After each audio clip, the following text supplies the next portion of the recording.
probably a good time to make that move. But we posed the question last time we spoke about why we don't have any good Major League Baseball themed pot stream names for you, and you said you've been thinking about it and you couldn't come up with any. So I went to the internet and I asked a good friend, Yancey Eaton, Florida dude, went to the same college as Chris Sale, if he would retweet it to his followers, because his guys are hardcore, though he's done UPLS. But he was actually a member of our league, so he's a friend. And he tweeted it out, and there were 115, if I remember right, different responses. Maybe more. Mm-hmm. Do you have it up yet? Yeah, I'm reading them right now. I'm just going through and refreshing my brain on which one I like the best. There was a couple I was telling. I know that you. All right, there's one right here I really, really like. Mike Alexander at Roto_Juan, THC plus. I think that's quality because I thought the THC plus was a clever thing too. That is really good. I thought that one was really good. I don't know that a lot of people would get that. It's subtle. I like this. There's another one right here by Fantasy Sports Addicts at FSAA. The Super Silver Slugger Haze. Super Silver Haze is a real popular strain from the late 90s, early 2000s. It's just funny. Super Silver Slugger. That's good. That one kind of stuck out to me a little bit. Well, it's changed a little bit. A couple different people put this. There's two different people use the same one. That's High Cheese. I like that one as well. Both Chris Barker at Seabass 1307 and let's see who was the second person that said it at Bing Bong Dinger. Bing Bong Dinger. Both said High Cheese. I thought that's a good one. I like that a lot because there is cheese marijuana strains out there. I did see that you in the thread you clicked that you liked Cal Ripken Jr. Cal Ripken Jr. I love that one. That one might be one of my favorites. I'm not really up on what the terms are for marijuana. When I like CJ Chronic. I like that one. That one's pretty funny too, but his name is pretty much that right there, CJ Cron. Yeah, I know it's a little straight to the point, but that one made me laugh. I'm just looking through these things. I just don't know. Yeah, I'm looking at something like I don't know what this means. Like Daddy Perp. What does that mean? Is that like some lingo? So there's a strain called Granddaddy Perp. It's real popular. It was in the Bay Area. Okay. So Grand Salami Daddy Perp, I get that. Purple Crush Davis, I get that one too. That's funny. But yeah, I think my favorite's probably gonna have to be either the THC Plus or the Cal Ripken Jr. Those are probably, and I would be willing to use these for strain names. Like I said, I'm in the middle of a mass breeding project right now where I'm making a bunch of new genetics. So Mr. Chris Barker, I will definitely be using Cali Ripken Jr. So when you post. When you post this thing on the podcast on Twitter, copy them in along with Yancey. I'll tag them in, yeah. And then Mike Alexander, I'm going to use THC Plus because that is quality, and I don't think that one's been used yet. I like that too, but I thought that might be a little over some people's heads. And that's fine. That's totally acceptable to me. Let it be. But for those that get it, and like I said, a lot of these times when we make these strains, we'll write up profiles for them, etc. And that's something I can put in there. But those are definitely two that I'm going to use through this next round of breeding. So when I actually come up with the actual seed crosses and have them in hand, I will name them and I will repost this conversations again. I spent some time thinking of this stuff, and I was proud. I know they're not the best ones out there, but I was proud of both Twilight Doubleheader and Bobblehead Night. Then I realized that most people don't know what a Twilight Doubleheader is.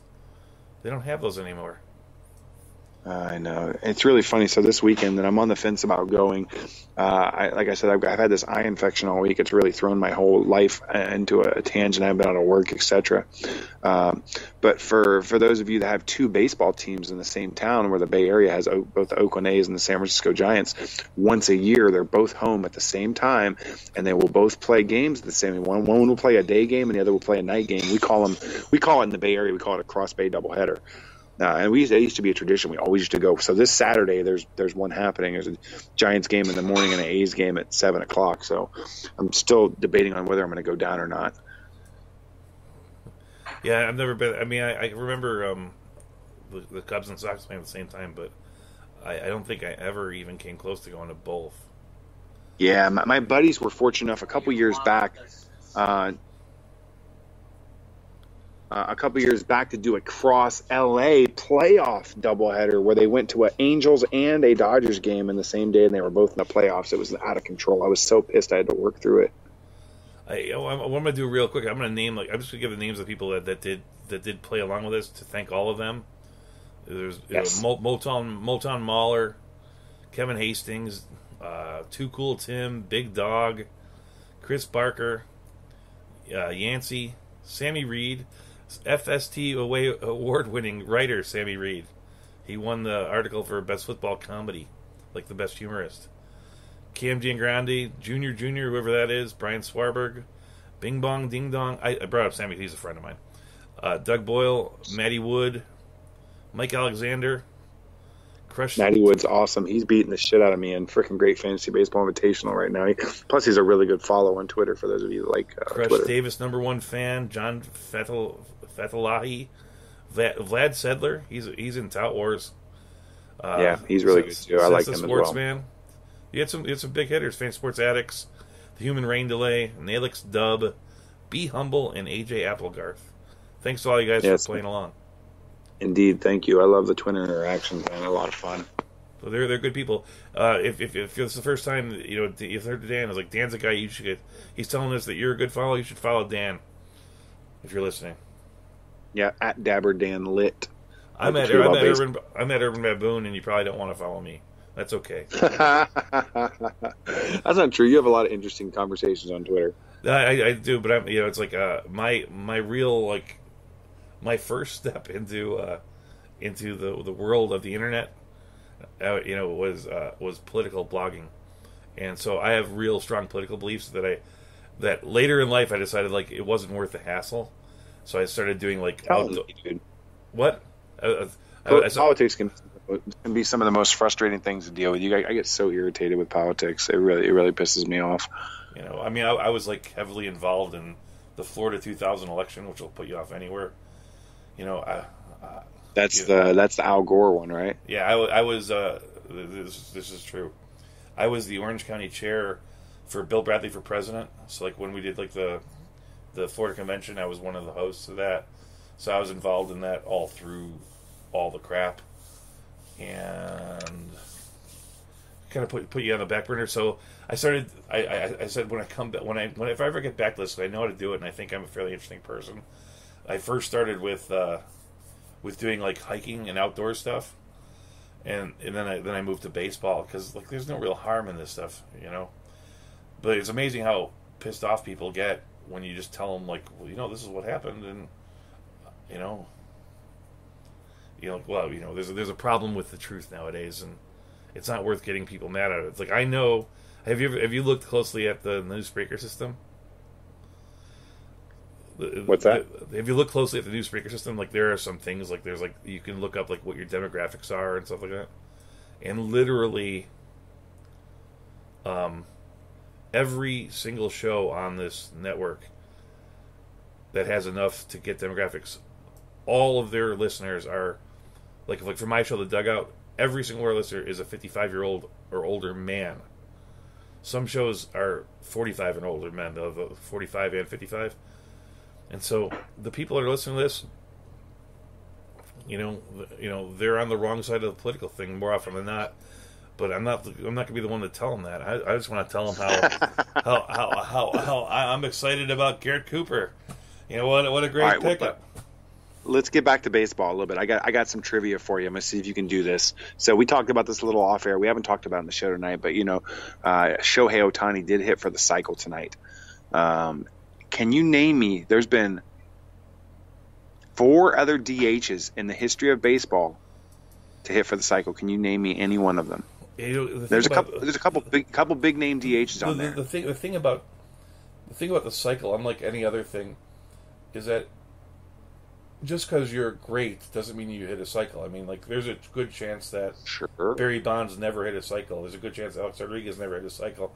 So it's kind of got to be like the fluke thing. Now, with DH, I'm going to guess because I'm going to say that most of these situations aren't a one-off thing. This guy would have had to have played DH for a few years. So, guessing Paul Molitor would be a good guess. Paul Molitor is on the list. Is one of them. He was a DH for a good long time. And I'm sorry, there's five. There's five of them. There's a little bit of there's a longevity to his career. Before Harold Baines was the best DH in baseball, the best DH in baseball was a speedy guy in Kansas City named Hal McRae. So I'm gonna guess Hal McRae. He is not on the list. All right. I'm gonna give you some hints. Two of them happened in the 2000s, and then two of them happened, and one of them happened in the 80s, one happened in the 90s, and one happened in the 70s. The 70s. Wow. The other guy. 70s, 80s, 90s, and two in the 2000s. The name that popped in my head, because he played DH for the Orioles for a little while, and the kind of guy that would do this is Chili Davis. Is he one of them? No Chili Davis. I'll give you one more guess, and I'm going to tell you the list. Okay. Well, I'm going to get back to something that's a little more standard. Because I'm wondering if they were just, if these are guys that were like regular DHs, or like Derek Jeter played DH and did it. No. Full-time. We're talking full-time DHs. Because there aren't that many of them. That's the reason why it's kind of weird. Well, two of them, you got to figure Molitor went there late in his career. And Don Baylor. So did this other guy, not Don Baylor. So we're going to go with John Mayberry in 1977. Okay. We got Robin Yount is the guy I thought you would really get in 1988, and Paul Molitor in 91. The next guy, Travis Hafner, was a full-time DH for Cleveland for a long time. I always forget his name. And then Jeff DeVanen. Jeff Pronk. Pronk. Yeah. Travis Hafner was Pronk, dude, because he looked like freaking Shrek. That was the thing. Like whenever we were like, remember that guy was a really good DH? Like, oh yeah, Pronk. And then I can never come up with his name. Like, what is his actual name? Yeah. Travis Hafner, man. But there was a thing didn't he set that the record for like most Grand Slams in the season that one year? He had like a monster year. I forget. It was probably 2003, 2004. I think when they talk about like all the really great like hitters of that period of time, which I mean like the steroid era, and I'm not saying he was one of them. I think he's often overlooked, but he was as good as any of them for 4 or 5 years. He had a nice peak there for about 5 years. You're right.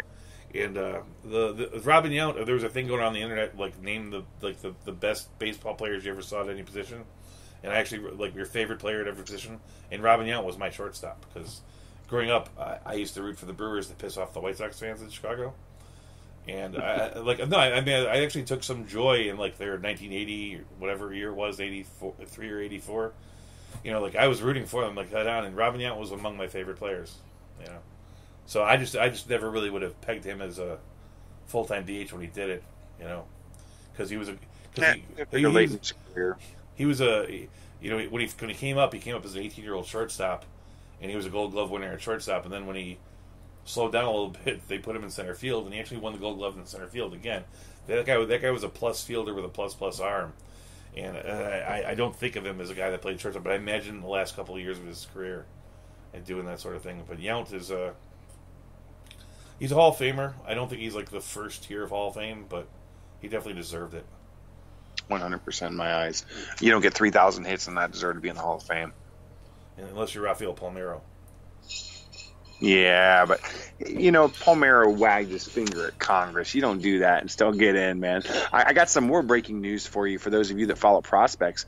Casey Mize was hurt tonight, pulled out of a game with an arm injury. I always hate that. That's the top prospect, and, people were arguing that he was the number one prospect in baseball right now, even over Forrest Whitley, who's struggled this season. But Casey Mize was rising through. I want to say he threw a no-hitter at Double-A this year. I was just looking at the chat room, and the guy put down Edgar Martinez and Frank Thomas, which are probably your better guesses than I'm still wrong, but better guesses than mine. Those were definitely good guesses. Frank Thomas would probably been the direction I'd have gone at, and I had the list in front of me. The Molitor was my first guess because he had sort of or maybe Poppy, but I guess Poppy's not getting too many triples. Yeah, that's just like what I was thinking of those guys, but I know there's kind of this weird thing. Like most people remember Don Baylor as being like this big. Like power hitter in the late 70s, early 80s, but like there was a year like with the A's in 1973 or 74 where like the team stole like 283 bases, like set the record for it, and he stole 54 bases for him. He was a runner when he was young. People don't steal bases like that anymore. I mean, if you look at what Mondesi Jr. is doing right now, I mean, he's on pace for like freaking 60, 65 stolen bases, and he's still going to hit,